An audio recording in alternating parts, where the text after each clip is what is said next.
And welcome, ladies and gentlemen, to this very exciting segment today on the 11th day of February 2021. And it's a glorious day out here in Brisbane. It's just nice and a little bit on the warmer side. Yes, 27 degrees and sunny. And hey, it's Friday. Thank God it's Friday. So lots happening in the weekend. Yes, they are happening again, but what do? We have to learn to live with it now. So it is okay. People are organizing functions and events, but of course everything's being done in a COVID-safe manner. So, it is very challenging for anyone who's organizing any function or event at this point in time, because it is a very, very hard thing to do, because you never know what tomorrow might hold, what rules might change tomorrow, and just because of all of that, it's very hard for anyone organizing any functions and events. But before we go on to the news for today, we'll be joining with our Premier very, very soon and making an announcement on international tourism, and to find out what's actually going to be happening. Some very good announcements coming up your way. But there are some damning reports which we will look at before as well. And of course, today we'll have the Daily India report. And don't forget that tomorrow in the studios at 10 a.m., we will have Swami Sarup Anandaji, who is the global head of Chinmaya Mission, in an exclusive interview where he talks about everything to do with Chinmaya Mission, their vision on the Bhagavad Gita and on Vedanta as whole, and how we can apply that in today's day and life, cutting across all religions and everything. So there we go.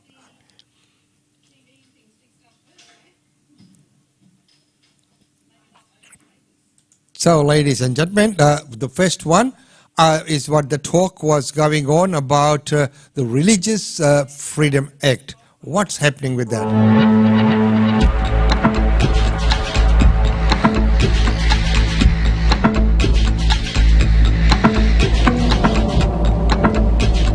If members could return to their seats quickly and quietly, please.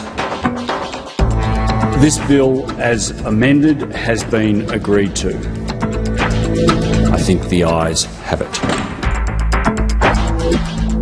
At 4:46 this morning, the House of Representatives passed the Morrison government's contentious religious discrimination bill. This flag. But not after many emotional, sometimes bitter twists and turns. I can honestly say that this has been one of the most difficult weeks of my time in Parliament. Freedom of religion includes the freedom to maintain their opinions in matters of religion. That means in the public square, not just the synagogue, temple or church. You need to atone, and you know exactly why. Because in 3 consecutive elections, faith was used as a political weapon. What message does that send to the students if they see that their teacher is dismissed because of their sexuality, gender or marital status? The fact is, Mr Speaker, that anti-vilification provisions such as these are complex. I really want to implore the government to consider your position on this. I really do. Just hours later, Scott Morrison's religious freedom legislation, a personal crusade of the Prime Minister's since the passage of the same-sex marriage laws in 2017, met an ignominious end in the Senate. The government itself voted to not debate the legislation, after discovering it was likely to face a humiliating defeat if the vote was taken, with the defection of at least one of its senators, Andrew Bragg. Those in favour of the motion say aye. Against say no. The noes have it. The noes have it. With just 2 sitting days of the Senate left before the election, the other days taken up by estimates hearings, the government confirmed it will be indefinitely shelving the controversial bill. If you're confused by all the manoeuvrings about this contentious legislation and about how a bill supposedly designed to entrench religious freedom ended up being a bitter debate about the rights of transgender children, you would not be alone. Can we have explained to us what is actually being put to us? Let's go back to where this bill, which has overshadowed these dying days of the 46th Parliament, all began. With Conservatives in the coalition angry over the passage of same-sex marriage, former Prime Minister Malcolm Turnbull asked Liberal Party elder Philip Ruddock to examine the protection of religious freedom as a way of splitting off and delaying discussion on the issue. Bakers and florists and all that sort of stuff. What do you say to them this morning? A new Prime Minister promised a religious freedom bill before the 2019 election. A Labor review of its election loss identified the loss of voters of faith as a significant factor in a number of seats. Our Father, who art in heaven. The PM personally introduced the legislation in November last year. People should not be cancelled or persecuted or vilified because their beliefs are different from someone else's in a free, liberal, democratic society such as Australia. The whole point of faith, Mr. Speaker, is choice. It is the action of free will. But what became a particularly bitter discussion when the legislation came to be debated this week was a decision to not protect the rights of transgender school students or of gay teachers. Whilst I'm very pleased to see that there would be an amendment to protect gay students, I'm horrified to see that it doesn't extend to children who identify as transgender. More than horrified, I'm utterly distressed by this exclusion, so I can't begin to think how the children themselves or their parents feel. If a young kid has the courage to be themselves and own their identity, the very least that we can do, the very least, is say, welcome, we love you and we respect you, and you're okay just the way you are. There were in fact two crucial pieces of legislation under consideration: the Religious Discrimination Bill and amendments to sex discrimination legislation. In the early dawn hours, 5 Liberals crossed the floor to back associated amendments to the Sex Discrimination Act by independent MP Rebecca Sharkey to abolish the right of religious schools to discriminate against gay and transgender students. Having had its amendments defeated, the government then sought to vote against its own bill going to the Senate, but it was again defeated. It has been a series of utterly humiliating parliamentary defeats for a Prime Minister who appealed to his party room on Tuesday to back him on legislation he said was a central election pledge. "I'm going to lead, and I'm asking you once again to follow me to an election victory," he said. Very few people have completely noble motives in the debate that has taken place this week. The targeting of transgender children and gay teachers in the government's legislation was perceived as a deliberate wedge for Labor. Unfortunately, it blew up in the PM's face when some of his own backbenchers voted against the bill. But the reality is that some, not all of these MPs, would also have been under even more threat if they had backed the legislation. Labor was not prepared to upset faith communities by opposing the legislation. The Prime Minister recently dismissed the idea that he wanted to leave a legacy. He will now certainly not leave one in an area close to his heart. Just a bitter taste. Higher taxes. Something that apparently happened in 1991. He can dish it out, but he can't take it, Mr. Speaker. And in one of the last question times of the current Parliament, an increasingly desperate government further ramped up its scare campaign against Labor, claiming they were supporters of criminals and the preferred winners of the looming election campaign in the eyes of the Chinese Communist Party. And it is only February 10.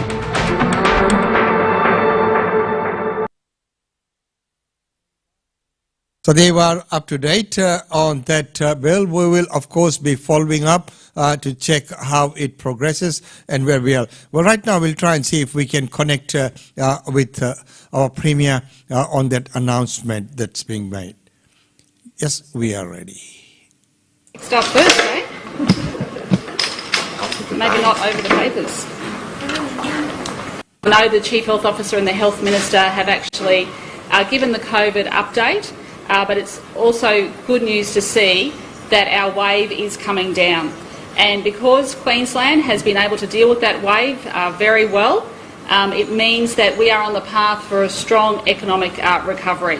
So we want to see Queenslanders out there supporting our Queensland businesses, but we also need to support those industries that have been doing it tough. And we know that the tourism industry here on the Gold Coast, around parts of Brisbane and of course up in Cairns and some of our regional centres have been doing it very tough because we have not had the international tourists, which brings in about $6 billion to the Queensland economy. So I'll come to that in a moment.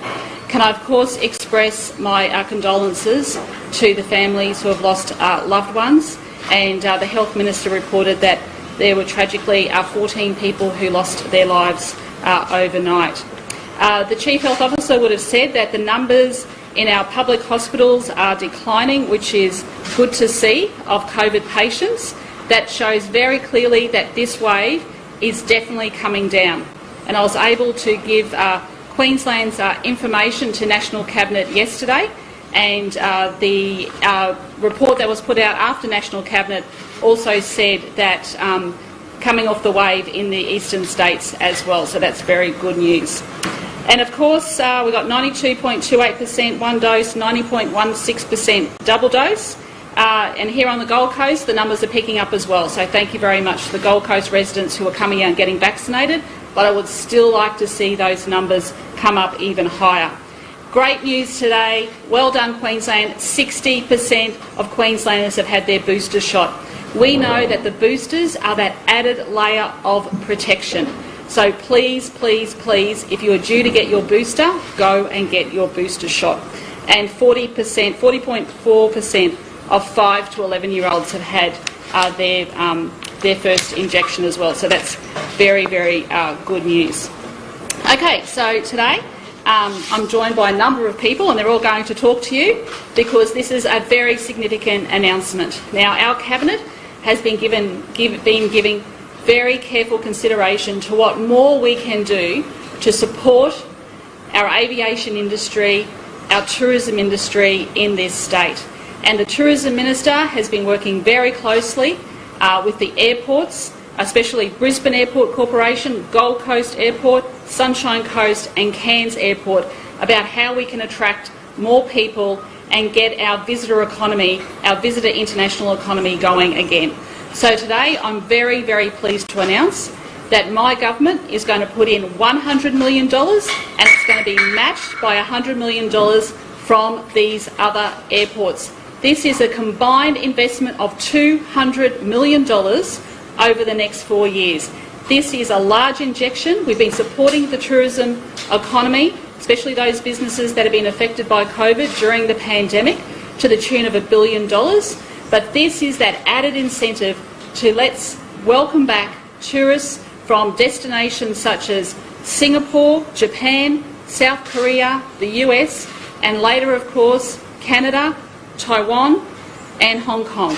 So these are the markets we're going to be in, and we're ready to say Queensland is good to go. This is going to be fantastic for the local economy. We expect it will deliver 5.31 million airline seats per year, 24,100 jobs per year by 2025, and $3.97 billion per year for local businesses. So we know how important our economic recovery is, and let me say very clearly, I know that businesses, and especially our tourism industry, have been doing it very tough in Queensland during this pandemic. And Queensland has weathered most of the storm because of our strong health response. And as I said, now is the time to start looking to these markets to encourage international tourists back into Queensland to support our tourism businesses, because we are coming off the wave. So, look, I'll hand over to the Tourism Minister, and then I want to make a few other comments after everyone's had their say. Then we're happy to take some questions. So I'll hand over to Sterling, and I thank Sterling for all the hard work that he's been doing, but also the Deputy Premier and the Treasurer that gave this submission very, very careful consideration. We want to get this money out the door, and it's a great partnership when the government can work with the private sector to deliver jobs for local people. Thanks, Sterling. Thank you. Thank you, Premier, and it is great to be here with Gert-Jan de Graaf from Brisbane Airport Corporation, with Chris Mills from Queensland Airports Limited, the operator of the Gold Coast Airport, and with Trish O'Callaghan from Destination Gold Coast. And we've got other partners right across the state who are celebrating this announcement today. It's a great example of Team Queensland delivering for our tourism economy. This is an example of the Palaszczuk government listening to industry and acting. $100 million for aviation attraction, matched dollar for dollar by the airports to make sure that we see a nation-leading project, a nation-leading package that will deliver for rebuilding our aviation routes for international visitors to make that difference to our visitor economy. It's what the industry has been asking for. It's what operators on the ground recognise as being the thing that will be the catalytic difference for the future. Really pleased that we've been able to announce this package that is truly nation-leading, significantly larger than other aviation attraction packages in other jurisdictions. And this will make sure that we're right on the front foot to deliver for our tourism sector right across the state. Partnering with those 4 international airports across the state means that this sees delivery of benefits across the state. But it's not just in the tourist economy. The recovery is important on a number of fronts. And this aviation attraction package will help support our exporters. Freight in the underbelly of these aircraft are vitally important for our primary producers and other producers to take their products to markets across the globe as well. And as Minister Hinchcliffe speaking there, $100 million the injection into the tourism industry, via the aviation tax. So that is quite a big sum of money. And as the Premier said, she'd like to see it go out the door as soon as she can, because it really needs to get the economy up and running and going. But while that is all happening, what's happening with our $155 billion iron ore industry?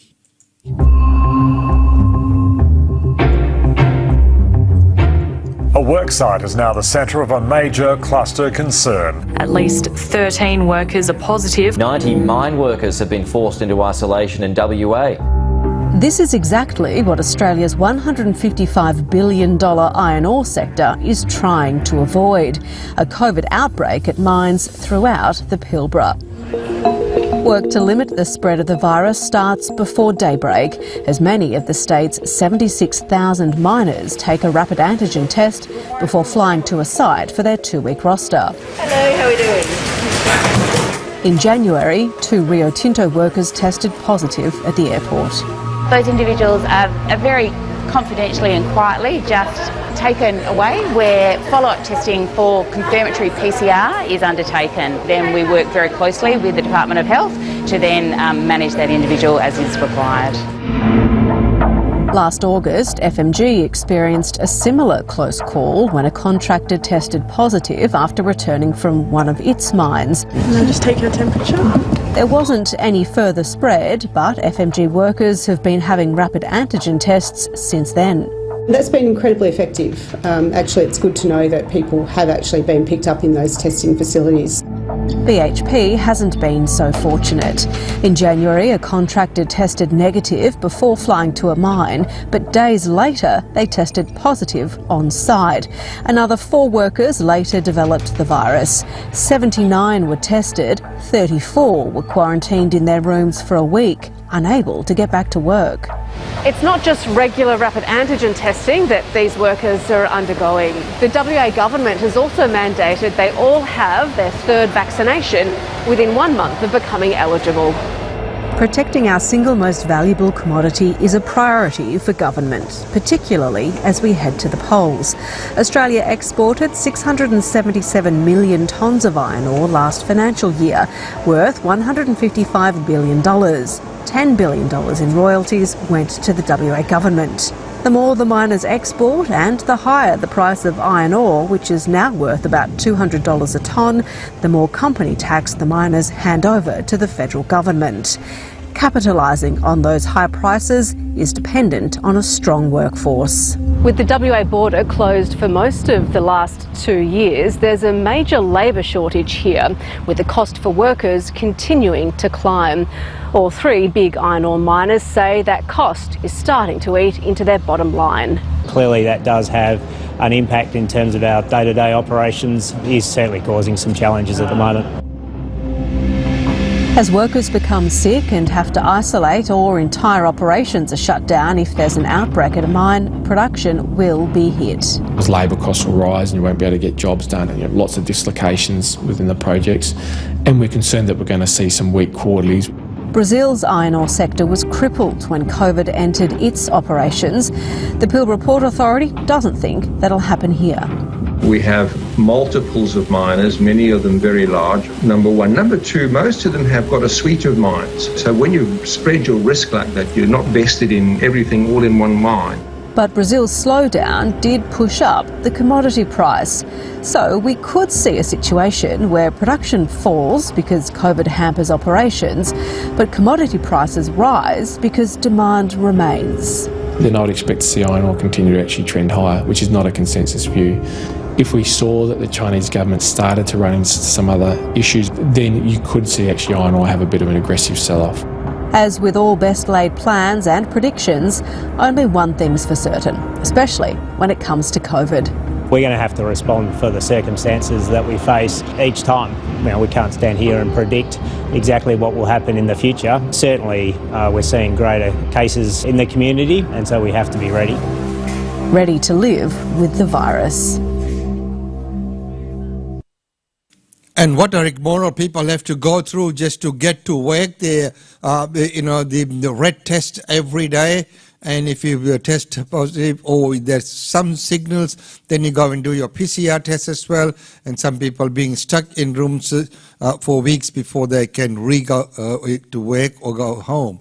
So that is the reality that's really living with COVID-19. And of course, the industry, the $155 billion iron ore industry, and a great generator of income, but look at the way they have to deal with it on a day-to-day basis. Well, right now, moving to our parliament, well, how is Prime Minister taking control of the parliament? Laura, as we just heard, it's been a difficult week for the government getting legislation through.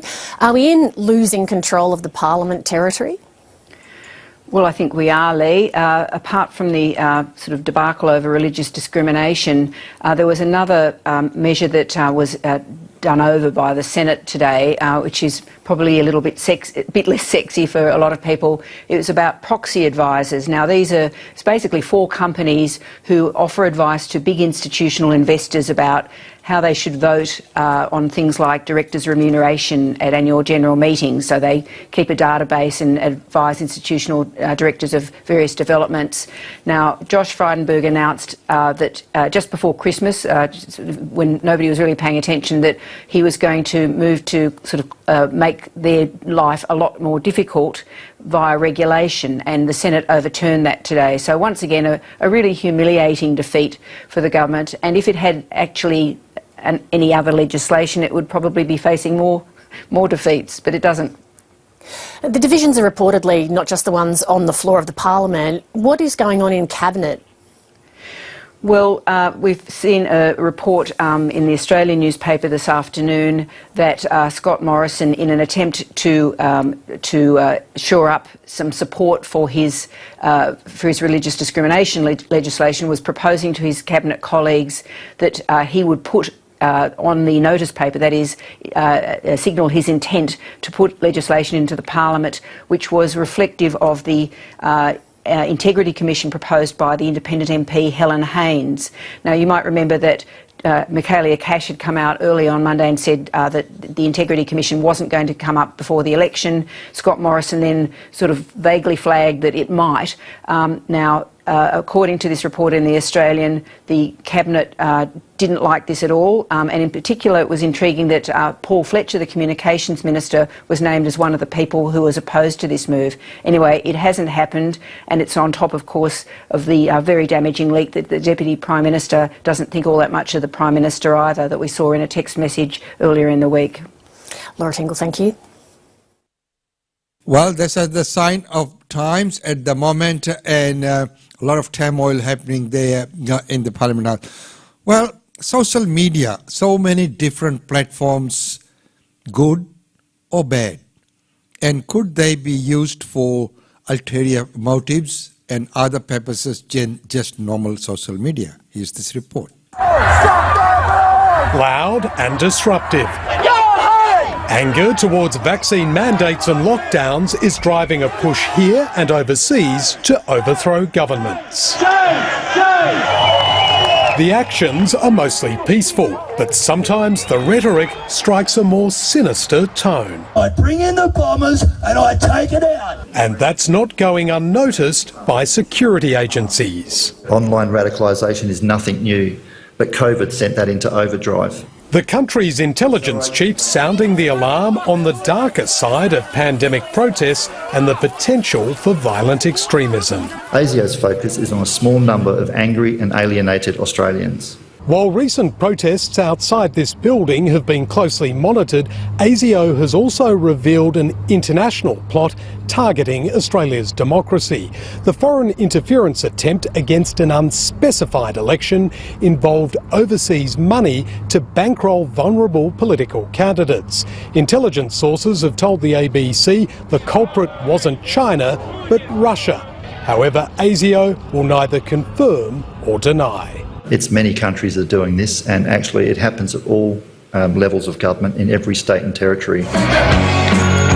And as ASIO continues to hunt foreign spies, it's warning the world of online dating can contain honey traps. We're also seeing suspicious approaches on dating platforms such as Tinder, Bumble and Hinge. If it's too good to be true, it's too good to be true. Or, put more bluntly, if you're a 6 and they're a 10, it might not be your looks that they've been charmed by, it might be your access to classified information.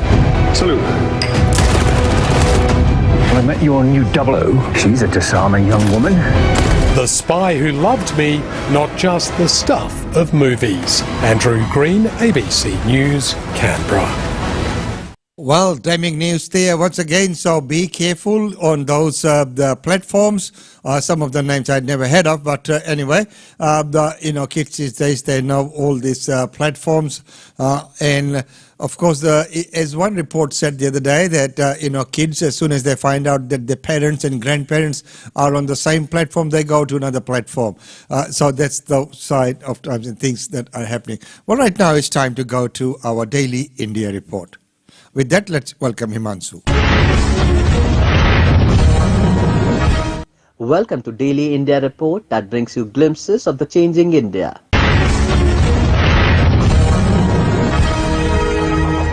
In our first story, Indian Prime Minister Narendra Modi declares that his Bharatiya Janata Party will win with an overwhelming majority in the ongoing assembly elections in 5 states. In an interview just before polling began on 10th February in the 5 states of India, Indian Prime Minister Narendra Modi said he is confident that BJP will win with an overwhelming majority and that the people of the 5 states will give them an opportunity to serve. BJP rules 4 of the 5 states already. Modi said BJP serves the people and when in power they deliver based on the mantra of Sabka Saath Sabka Vikas. Modi projected a wave in favour of the BJP in all states. BJP has always given a stable government. He also gave the example of the biggest state in India, Uttar Pradesh, saying the BJP emerged victorious in the states in the 2014, 2017 and 2019 elections during both Lok Sabha and Assembly polls. 5 states including Goa, Punjab, Manipur, Uttarakhand and Uttar Pradesh go to the polls. The Election Commission of India had fixed 7 phases of polling, the first of which began on 10th February. Counting of ballots will take place on 10th March 2022. वैसे चुनाव घोषित होने के बाद मैं किसी राज्य का दौरा नहीं कर पाया हूं क्योंकि इलेक्शन कमीशन ने कुछ मर्यादाएं रखी थी और मेरा प्रयास रहता है कि मैं मर्यादाओं का पालन करूं। लेकिन वर्चुअली मुझे बीच बीच में कार्यकर्ताओं से बातचीत करने का अवसर मिला है। चुनाव का समय हो या न हो, भारतीय जनता पार्टी संगठन में हो या सरकार में हो, हम हमेशा जनता जनार्दन की सेवा में लगे रहते हैं। और जब सरकार में होते हैं तो बहुत अधिक तीव्रता से, अधिक विस्तार से सबका साथ, सबका विकास, इस मूल मंत्र को लेकर के जी जान से जुटे रहते हैं।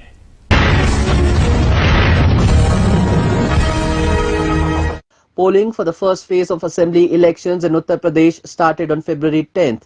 This phase covers Shamli, Hapur, Gautam Budh Nagar, Muzaffarnagar, Meerut, Bagpat, Ghaziabad, Bulandshahr, Aligarh, Mathura and Agra districts and has 623 candidates in the fray.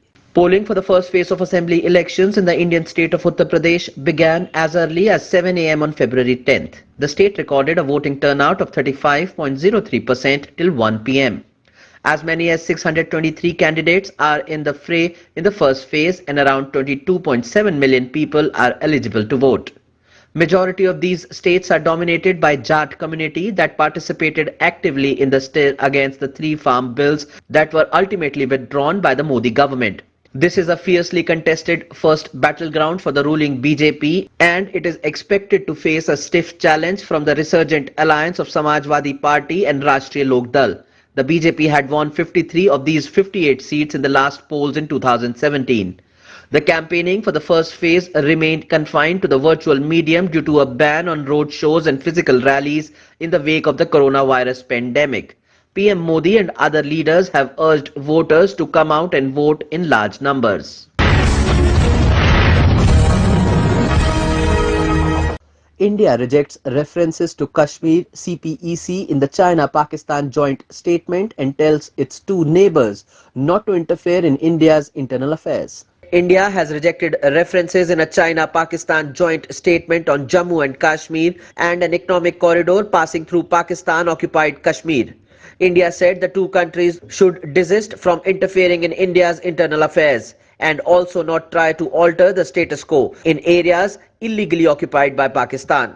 India has firmly asserted that the region as well as the Union Territory of Ladakh have been, are and will always remain integral, inalienable parts of India. On the China-Pakistan economic corridor, Indian External Affairs Ministry spokesperson said India has consistently conveyed its concerns to China and Pakistan on the projects. The joint statement was issued on February 6th following talks in Beijing between Chinese President Xi Jinping and Pakistan Prime Minister Imran Khan. The CPEC is part of China's ambitious Belt and Road Initiative. India has been severely critical of the BRI as the USD 50 billion corridor passes through Pakistan-occupied Kashmir.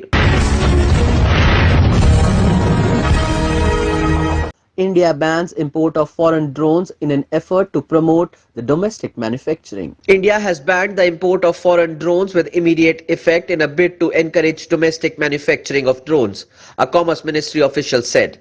India's Director General of Foreign Trade, Santosh Kumar Sarangi, said the import of drones under the 3 exceptions will be permitted only after taking required permissions and clearances. The notification comes days after the Ministry of Civil Aviation issued the drone certification scheme on January 25th to stipulate minimum safety and quality requirements to boost indigenous manufacturing. This will help in simpler, faster and transparent type certification of drones. Since August 2021, the government has issued liberalized drone rules, a drone airspace map, extended the production-linked incentive scheme to drone manufacturing and introduced a single-window digital sky platform to help the drone manufacturing industry grow. India and Qatar discuss enhancing bilateral ties. Indian External Affairs Minister S. Jaishankar held productive talks with his Qatari counterpart Sheikh Mohammed bin Abdul Rahman Al Thani and discussed the broad-based political, economic, digital and security partnership. Jaishankar was in the Gulf country on 9th February and also thanked the Qatar authorities for the support extended to the Indian community. In his talks with Al Thani, who is also the Deputy Prime Minister of Qatar, appreciated the interest in expanding investment and trade. Jaishankar also unveiled the foundation stone of the new embassy complex in Doha. Meanwhile, Jaishankar today embarked on a visit to Australia and the Philippines to participate in a meeting of foreign ministers of the security grouping Quad in Melbourne and to take forward New Delhi's growing ties with Manila. This is Jaishankar's first visit to both countries since he became the External Affairs Minister in 2019. The upcoming meeting of the Quadrilateral Security Group is expected to focus on the rollout of the grouping's COVID-19 vaccine partnership. The visit to the Philippines assumes significance as the Southeast Asian nation became the first foreign customer for the BrahMos cruise missile.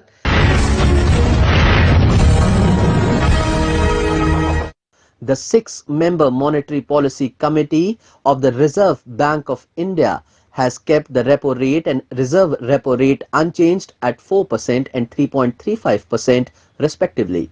India's central bank, the Reserve Bank of India's Monetary Policy Committee, kept the repo rate unchanged at 4% for the 10th consecutive time while maintaining an accommodative stance as long as necessary. RBI Governor Shaktikanta Das announced on 9th February 2022. The central bank governor said that the MPC had voted unanimously by 5:1 to maintain the accommodative stance and added that the reserve repo rate too was kept unchanged at 3.35%. The marginal standing facility rate and bank rate also remained unchanged at 4.25%. RBI had last revised its policy repo rate or the short-term landing rate on May 22, 2020 in an off-policy cycle to perk up demand by cutting the interest rate to a historic low. In India, Glenmark launches nitric oxide nasal spray for the treatment of adult patients with COVID-19 in partnership with Sanotize. Glenmark Pharmaceuticals and its partner Canadian biotech firm Sanotize Research on February 9th launched nitric oxide nasal spray for the treatment of adult patients with COVID-19 who have a high risk of progression of the disease. The partners have introduced the product in India under the brand name Febispray. The Mumbai-based drug firm had earlier received manufacturing and marketing approval from the Drugs Controller General of India for the nitric oxide nasal spray as part of the accelerated approval process.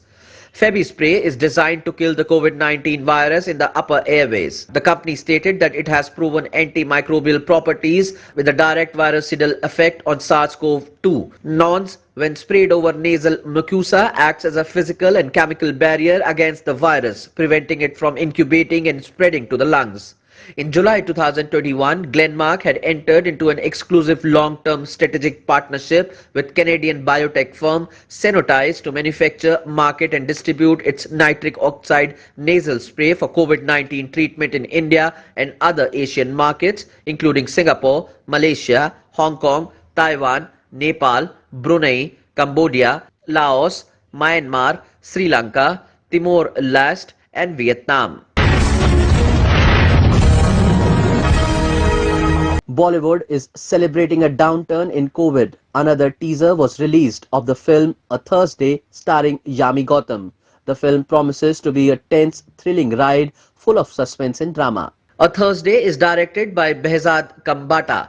The hostage drama will release on Disney Plus Hotstar soon. The short teaser opens with the camera showing small tables and chairs inside a play school. The first visual of that of A Thursday written with some alphabet blocks. The camera moves slowly to show various other toys and educational items as a group of kids who don't appear in the frame can be heard singing the nursery rhyme Twinkle Twinkle. Yami essays the role of a school teacher named Naina Jaiswal in A Thursday. Also starring Neha Dhupia, Atul Kulkarni, Dimple Kapadia and Karanveer Sharma in pivotal roles. That's all for this bulletin of Daily India Report.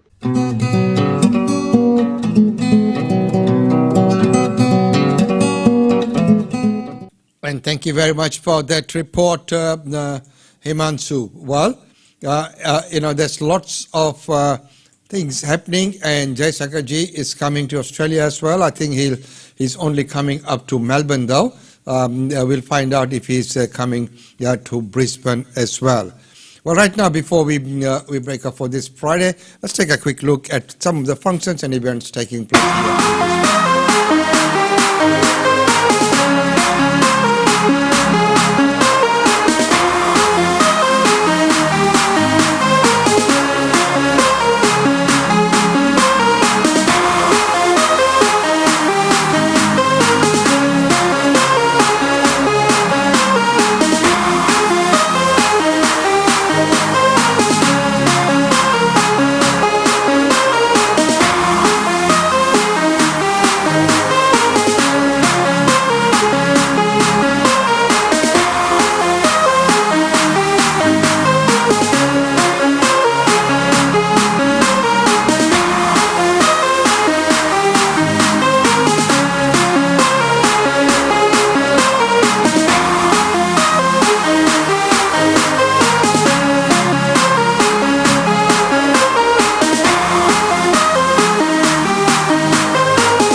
I'd like to just take a moment to talk about this event here. It will be happening tomorrow.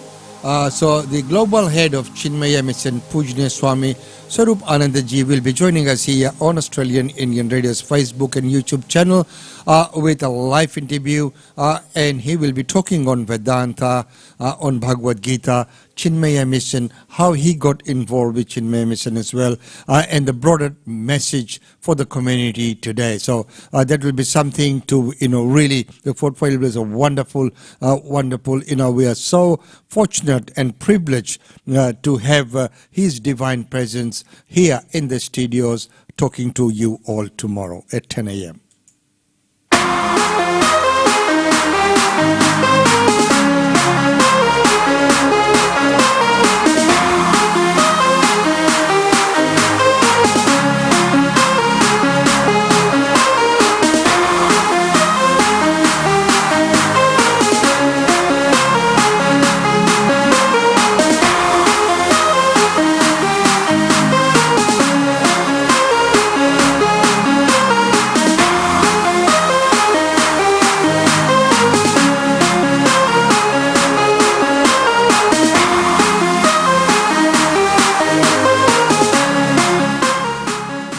So, ladies and gentlemen, that's about all we have time for you in this segment. It's been wonderful having your company here on Friday. Have a beautiful and wonderful day. And of course, on the weekend, please be safe, remain safe, and whatever you do, wherever you go, always maintain those health directives that have been put out. Even though, things might be easing a little bit, as it always does, then something happens. Please, you take care of yourself, look after yourself, and you remain safe. And if others are not doing the right thing, it doesn't mean that you do the wrong thing as well. So you do the right thing will be done by you. Until tomorrow, it's goodbye from me.